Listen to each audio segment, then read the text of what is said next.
সকালবেলায় ব্রেকফাস্টে সবাই আলুর দম আর পরোটা নিয়ে বসেছে। তার মধ্যে কুলের বীজ করতে গেল তোমার মিস্টার মুখার্জিও খেতে বসেছে। কালকে তো খাইনি। কালকে কখন খাবে? 12টা 10 রান্না টেস্ট করে নিয়েছি তো, ভালো হয়েছে। আলুর দম টেস্ট করেছিলে? হ্যাঁ। ও হ্যাঁ, তাই তো। সবাইকে খাই এবং নিজে খেয়ে আমি যাচ্ছি একটু দোকানে। সাগেরকে ডেকেছি, মিস্টার মুখার্জি টাইম হবে না, ও আজকে বেরিয়ে যাচ্ছে পাটনা। তো এক গাদা শাড়ি জমে গেছে, যে শাড়িগুলো আমাকে ফলস পিকো করাতেই হবে। প্রথমে ভেবেছিলাম করাবো না, বাট না, করিয়েই নি, সবকিছু থাকুক সেফ সাইডে। এই সিকুইনের শাড়িটা এটা তো করাবোই ফলস পিকো, আর এর সাথে ব্লাউজ পিসও আছে, ব্লাউজ পিসটা করাতে দিয়ে চলে আসবো। এর ব্লাউজ পিসটা কাটিয়ে এটার ফলস পিকো করাবো, প্লাস ব্লাউজ পিসটাও করাবো, এই দুটো করাবো, ঠিক আছে। আর সেদিন যে শাড়িটা শেয়ার করেছিলাম, এই হোয়াইট কালারের শাড়িটার সাথে এই ব্লাউজ পিসটাও করাবো। আর বলে রাখি, এইটা একটু ফিটিংস করানো আছে, এই সালবার স্যুটটা, ব্যাস। তাছাড়াও এই যে সমস্ত শাড়িগুলো আমি নিয়েছি, তার সাথে একটাও ম্যাচিং পেটিকোট আমার নেই, কারণ বলে রাখি সেই শাড়ি তো পরাই হয় না। আর বিয়ের সময়কার পেটিকোটগুলো আমার কাছে আছে, যেগুলো কোমরগুলো খুব ছোট হয়ে গেছে। এখন একটু মোটু, তখন আরো রোগা ছিলাম, ঠিক আছে। তো এখন একটু মোটু হয়েছি, সেই জন্য কোমরে বা মানে কাটিংটা একটু বড়। 6 কাটের আছে, 12 কাট না কি একটা কাট আছে না, জানি না। তো 12 কাটের শাড়ি নাকি দেখবো দোকানে গিয়ে, সব থেকে বড় সাইজের শাড়িটা নেবো। দুটো কালার ম্যাচিং, একটা ওয়াইন কালারের, একটা ব্লু কালারের। হ্যাঁ, সেটা আবার কি সিঁদুর?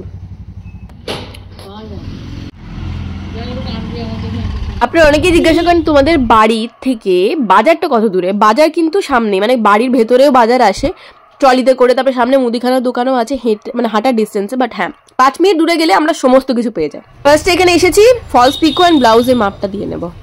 আচ্ছা, এটা হচ্ছে এর ব্লাউজ পিসটা, কেটে আলাদা করে দিয়েছি, শাড়ির সাথেই ছিল একসাথে। এই সেম কালারেরই পিকোটা করে দেবেন আর কি, মানে ফলসটা। হ্যাঁ, ফলস তো এতে এই কালারই হবে। আচ্ছা, এটা হচ্ছে বিবিহাট পেট্রোল পাম্পের ঠিক উল্টো দিকে স্ট্যান্ডার্ড টেলার্স। ব্লাউজ সায়া সমস্ত নিয়ে এখন সোজা যাচ্ছি বাড়ির দিকে। মোটামুটি হাফ কাজ মিটিয়ে বাড়ি ফেললাম। জুয়েলারি দোকানে যাওয়া হয়নি, অলরেডি 12টা 5 বেজে গেছে। নদী চলে আসবে 12:30 পৌনে 1টার সময়, সেখানে আজকে এইটুকুই সারলাম। আবার পরে একদিন ওই সমস্ত জুয়েলারি ফুয়েলারি কিনতে যাবো। এর মধ্যে সব ইয়েগুলো আছে, পেটিকোটগুলো নিয়েছি দুটো, আর এর সাথে দড়িও দিয়ে দিয়েছি দুটো। ব্লাউজ এন্ড ফলস পিকো করতে দিয়ে চলে এসেছি। আমি বলে দিয়েছি যে দেখুন, ব্লাউজগুলো পরে হলেও হবে, অসুবিধা নেই, আপনি ফলস পিকোটা আগে করে দিন। ফলস পিকোটা বলেছে পরশু দিনের মধ্যে করে দিয়ে দেবে, ব্যাস, তাহলেই আমার হয়ে গেল। এটা সুইট আমলা ক্যান্ডি, ঠিক আছে, সুগার ফ্রি, মানে জ্যাগেরি পাউডার দিয়ে করা আর কি, এমনি হোয়াইট সুগার নেই। এটা খেতে খুব, ভাত খাওয়ার পরে না খেতে খুব ভালো লাগে। এটা যাই হোক, এসে হঠাৎ করে চা খেতে ইচ্ছা করলো, একটু চা বসিয়ে নিয়েছি। আমার চা মানে তেতো চা আর কি। আর কি কি তরকারি হয়েছে দেখি দিই। এখানে ডাল আছে, এখানে মাছের ঝোল, এখানে আলু ভাতে, এখানে উচ্ছে আলুর চচ্চড়ি, মাছ ভাজা, ব্যাস। আচ্ছা, এই হচ্ছে শাড়িটা, হট পিঙ্ক কালারের শাড়ি, জিও থেকে নিয়েছি। এটা 600 না 700 টাকা দাম নিয়েছে। ওই হয় না, মানে সিল্কের কোয়ালিটি এমন কিছু ভালো না, বাট খারাপও না, ঠিক আছে, চলবে, ওই মাঝে মাঝে পরার জন্য ঠিক আছে। বাট কালারটা আমার খুব পছন্দ হয়েছিল, সেই জন্যই নিলাম, ঠিক আছে। মেনলি এটা আমি শর্ট শ্যুট করার জন্য নিয়েছি। আমি কিছুদিন আগে মিন্ত্রা থেকে ব্লাউজ নিলাম না, হোয়াইট কালার শাড়িটার সাথে পড়াশোনা ম্যাচ করছিল না, সেই জন্য এটা নিয়েছি। ওটার সাথে এটা ম্যাচ করবে, খুব সুন্দর। এইটা হচ্ছে ব্লাউজ পিসটা, ঠিক আছে। আর এইদিকে আপনার আঁচলটা আছে, এই যে গর্জাস আছে শাড়িটা। মোটামুটি একটু কম বদমাইশি করবি, ঠিক আছে। না, একদম বাইরে বেরোবি না, পাপার সাথে বসে থাকে এখানে। ওকে, কালকে তো জুম্বা ক্লাসে যাওয়া হয়নি, আজকে যাচ্ছি জুম্বা ক্লাসে। আমার শরীরটা একদমই ভালো নেই, প্রচণ্ড ঠান্ডা লেগেছে। তো যাই হোক, সেটা ব্যাপারটা না, ব্যাপারটা হচ্ছে যে আজকে আমরা কমিউনিটি হলে জেনারেলি প্র্যাকটিস করি, কমিউনিটি হলে করবো না, প্রিয়াঙ্কার বাড়িতে হচ্ছে। দুজনের জন্য কমিউনিটি হলে যাবো না, প্রিয়াঙ্কার বাড়িতেই প্র্যাকটিস করবো।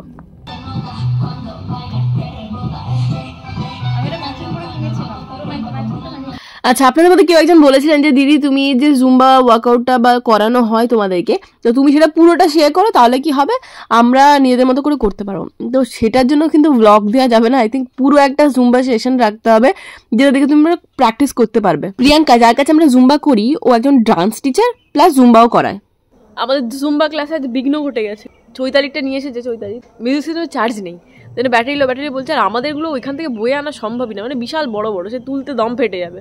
আমারটাই কি আর পূজারটাই কি। যারা নিজেদের ওয়েট লস করিয়ে স্ট্যামিনা বা স্ট্রেংথ বাড়াতে চাইছেন, তারা এটা প্র্যাকটিস করতে পারেন। বাট আমি কিন্তু ওয়েট লসের জন্য করছি না, আমি এই ওয়েটটাই ধরে রাখার জন্য করছি, প্লাস নিজের স্ট্রেংথ অ্যান্ড স্ট্যামিনাটা বাড়ানোর জন্য করছি। আর শুধু স্ট্রেংথ স্ট্যামিনার কথাই বলবো না, পুরো মানে মেন্টাল যে ব্যালেন্সটা ঠিক থাকে, যেটা আফটার 30 আমাদের মেয়েদের খুব দরকার। ফ্যামিলি, বাচ্চা, নিজের কাজ বা নিজের পার্সোনাল যে এরিয়া থাকে, তো সেই সমস্ত জায়গাকে ব্যালেন্স করার জন্য আমার মনে হয় এই ধরনের ওয়ার্কআউট বা ধরুন ডান্স বা মেডিটেশন ভীষণ দরকার। আর আমার মতো ফ্রিকল মাইন্ডের পার্সনের জন্য না, এই মেডিটেশনটা একদম নেক্সট টু ইম্পসিবল। তো সেই জন্যই আমি এই জুম্বা করি বা ওয়ার্কআউট করি আর কি। মেডিটেশনের এমটাও আমার দ্বারা হয় না, সিরিয়াসলি, আমি এতটা ফ্রিকল মাইন্ডেড। আমি চললাম। হ্যাঁ, বাপরে ঘাম ছুটে গেছে আজকে। হ্যাঁ, ওই একদম পুরো ঘেমেছে না, করে তো উইদাউট ফ্যানেই করে, কারণ যত বেশি সোয়েট করবি, কিন্তু গরমে করা যাবে না, মারা যাবি, হার্ট অ্যাটাক হয়ে যাবে, বয়স হচ্ছে তো, 30 পেরিয়ে গেছি সবাই। আস্তে আস্তে মুভমেন্ট করবে, কি বাইকে ঢাকা দিতে হবে। মুখে যখন 9 ডিগ্রি থেকে 2 ডিগ্রিতে যেতে চলেছে, পাটনাতে মনে হয় ওরকমই চলছে। বাড়ি আগে বাড়ি হোক, ওকে। বাপরে বাপ যা ঠান্ডা, কি বলবো আর, প্রচন্ড ঠান্ডা। বেসে মুখার্জি আবার এই ঠান্ডাতে গেছে পাটনা, ওখানে তো আবার আরো বেশি ঠান্ডা, যদিও সমস্তকে নিয়েই গেছে, মাঙ্কি ক্যাপ থেকে আরম্ভ করে 2-3টে জ্যাকেট ফ্যাকেট সব। এখন বাজছে 7:30, ওদিকে এই মাত্র পড়িয়ে উঠলাম, এবার দেখি টিভি ফিভি দেখবো। আজকে একটু রান্নার চাপ থেকে একটু খালি নিয়েছি, আর হ্যাঁ রুটি আলু ভাজা রাত্রিবেলা হয়েছে, তার সাথে না একটা ফিশ টিক্কা অর্ডার দিয়েছি, দেখি ফিশ টিক্কাটা কিরম খেতে, আমি নিয়া থেকে। নদীকে আবার সেই পায়ের তলায় হাতের চেটোতে, তার বুকে সব দিকে আমি পুরো ভালো করে তেল মালিশ করে দিয়েছি, এবার আরাম করে ঘুমোবে। ওর সর্দি হয়েছে না হালকা হালকা, তাই আরাম করে, মানে নিঃশ্বাস নিতে সুবিধা হবে আর কি, ছোটবেলায় দিতাম তো। আমারও তো সর্দি হয়েছে বেশ ভালো রকমই, ও বাবা অ্যান্টিবায়োটিক খেতে ভুলে গেলাম, খেয়ে নি। তাতেও আমি করি আর কি, তাতেও আমি তেলটা মাখবো, কারণ আমার একদিন থেকে 2 দিনের বেশি যদি চুলে তেল না দিই না, সঙ্গে সঙ্গে চুলে ইরিটেশন শুরু হয়ে যায়, খুশকি জন্মে যায়, এত স্ক্যাল্প আমার ড্রাই, সেই জন্য তেলটা দেওয়া মাস্ট এভরি অল্টারনেটে। 2 দিন দিনই, আজকে দিয়ে দিচ্ছি, কালকে শ্যাম্পু করে নেবো সকালবেলা। Good morning everyone. নদীর এখানে টিফিন বানাচ্ছি, আর কালকে রাত্রে শরীরটা এত খারাপ লাগছিল না, মানে চোখ খুলে রাখতে পারছিলাম না, হালকা জ্বরও এসেছিল মনে হচ্ছে সর্দির জন্য আর কি, তো শুয়েই পড়েছিলাম একটা প্যারাসিটামল খেয়ে।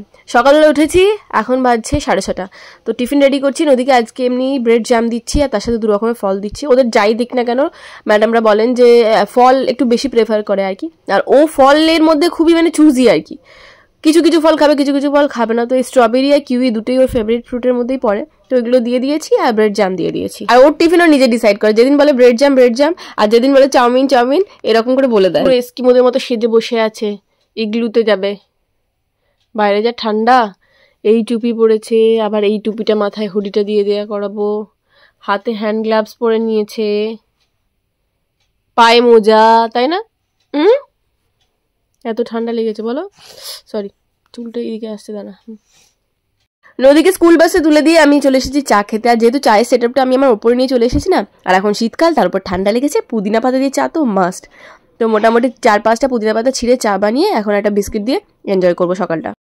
ইউটিউবের ইনকাম নিয়ে আপনাদের অনেকেরই অনেক রকমের কোয়ারিজ থাকে, আপনারা আমাকে জানান যে কীরকম কি ইনকাম হয় বা কিছু, জানি থাকে কোনো একটা নতুন প্রফেশন যেটা সম্পর্কে কারোর আইডিয়া নেই। যেরকম ধরুন একজন টিচারের যে স্যালারি সেটা আমরা জানি, একটা ডক্টরের স্যালারি কীরকম হতে পারে সেই আন্দাজটাও জানি, বাট ইউটিউবারদের স্যালারি কীরকম হতে পারে সেটা অনেকেরই হয়তো জানা নেই। যারা করেন তারা হয়তো ডেফিনেটলি জানেন, কিছু কিছু সংখ্যক মানুষ জেনেও গেছেন, বিকজ একজন ইউটিউবার সাকসেসফুল হওয়ার পরে তাদের লাইফস্টাইল থেকে বোঝা যায় যে তাদের ইনকামটা কীরকম হতে পারে। তো হ্যাঁ, প্রচুর হিউজ, সিরিয়াসলি। ইউটিউবে ধরুন আপনার প্রত্যেকটা ভিডিওতে 1 থেকে 1.5 লাখ ভিউজ আসে। ইনকামটা এরকম ধরুন রোজ একটা আপনি অ্যাপেলের আইফোন কিনতে পারবেন। আমার কিন্তু এত হয় না, কারণ আমার এত ভিউজ না। আমি বলছি আর কি আপনাদেরকে বোঝানোর জন্য যে যদি আপনারা 1 থেকে 1.5 লাখ বা 2 লাখের কাছাকাছি ভিউজ আনতে পারেন, রোজ আপনারা একটা আইফোন কেনার ক্ষমতা রাখবেন, এটা বলে দিলাম। সোশ্যাল মিডিয়ায় প্রচুর ইনকাম, ভ্যারাইটি অফ ওয়েতে ইনকাম করতে পারে, শুধুমাত্র ইউটিউব থেকে না। YouTube, Facebook, Instagram, YouTube shorts, collaboration, প্রচুর জায়গা থেকে ইনকাম হয়। জায়গা মানে খুবই সীমিত না, যেরকম কি ফিক্স স্যালারি এরকম কিছু নেই। ফিক্স স্যালারির সঙ্গে প্রচুর উপরি ইনকাম আসে। ইভেন এরকমও হয় যে ফিক্স স্যালারি যেটা ইউটিউব থেকে পায় তার থেকে অনেক বেশি উপরি ইনকামটা হয়, ঠিক আছে? তো হ্যাঁ, আপনারা যদি ভাবছেন ইউটিউবকে ক্যারিয়ার হিসেবে বেছে নিতে, তো ডেফিনেটলি বিগ থামস আপ ছাড়া আমি আর কিছু বলবো না। আপনি এখানে পুরোপুরি সিকিওর, ঠিক আছে? এরকম না যে আজকে হচ্ছে কালকে হবে না, পুরোপুরি আপনার কন্টেন্টের উপর নির্ভর করে। হ্যাঁ, ভিউজের আপস অ্যান্ড ডাউনস তো থাকেই, তো সেটা আপনাকে ভেবে চিন্তে করতে হবে, ভালো ভালো কন্টেন্ট ক্রিয়েট করতে হবে। ডেফিনেটলি ধরুন আমার ঘরের ব্লগ যেরকম আপনারা দেখেন, আমরা যখন বাইরে কোথাও বেড়াতে যাচ্ছি বা কোনো পরে চেঞ্জ আনছি কন্টেন্টে, তখনই কিন্তু আপনাদের বেশি দেখতে ভালো লাগে, ভিউজটাও বেশি হয়। বাট আমাদের কি বলুন তো, সাধারণ হাউস ওয়াইফদের ক্ষেত্রে প্রবলেমেটিক। মেয়ে স্কুল পড়াশোনার জন্য এত এদিক ওদিক তো আমরা করতে পারবো না, তাই ভিউজের সাথে কম্প্রোমাইজ করতে হয়, এই হচ্ছে ব্যাপার। বাট হ্যাঁ, যারা করতে পারে, যারা ব্যাচেলার, এখনো বিয়ে করেনি বা তাদের রেসপন্সিবিলিটিটা কম, তারা কিন্তু প্রচন্ড ভালো কেরিয়ার অপশন ইউটিউবকে বেছে নিতে পারেন। মানে ধরুন আমরা হাউস ওয়াইফরা, তো আমাদের মনে হয় হাউস ওয়াইফদের জন্য এটা বেস্ট অপশন হতে পারে। আমাদের সারাদিন ধরুন ঘরে থেকে ঘরটা সামলেও ইউটিউব করা বা আর্ন করার জন্য ইউটিউবটা বেস্ট প্ল্যাটফর্ম আমার মনে হয়। অনেকের ইচ্ছা আছে ডক্টর, ইঞ্জিনিয়ার, টিচার হওয়া, বা কোনো মডেলিং প্রফেশনে যাওয়া, বা ধরুন হোটেল ম্যানেজমেন্ট, অনেক এয়ারলাইন্সে প্রচুর অপশন, ক্যারিয়ার অপশন খোলা থাকে। বাট যাদের ইউটিউব করার ইচ্ছা, মানে ইচ্ছার উপর সবকিছু, ইনফ্লুয়েন্সার হওয়ার ইচ্ছা আছে, ট্রাভেল ব্লগ করার ইচ্ছা আছে, তো পুরোপুরি ইচ্ছার উপর ব্যাপারে ডিপেন্ড করে। বাট হ্যাঁ, টাকার কথা চাইছেন তো হিউজ টাকা। মোটামুটি গুছিয়ে আপনি 1 থেকে 1.5 লাখ ভিউজ নিয়ে আসুন আপনার এভরি ভিডিওতে, তাহলে 6 মাসের মধ্যে একটা বাড়ি করে নিতে পারবেন। 6 মাস থেকে 1 বছরের মধ্যে একটা বাড়ি করে নিতে পারবেন। সিরিয়াসলি, হার্ড ট্রুথ এটা।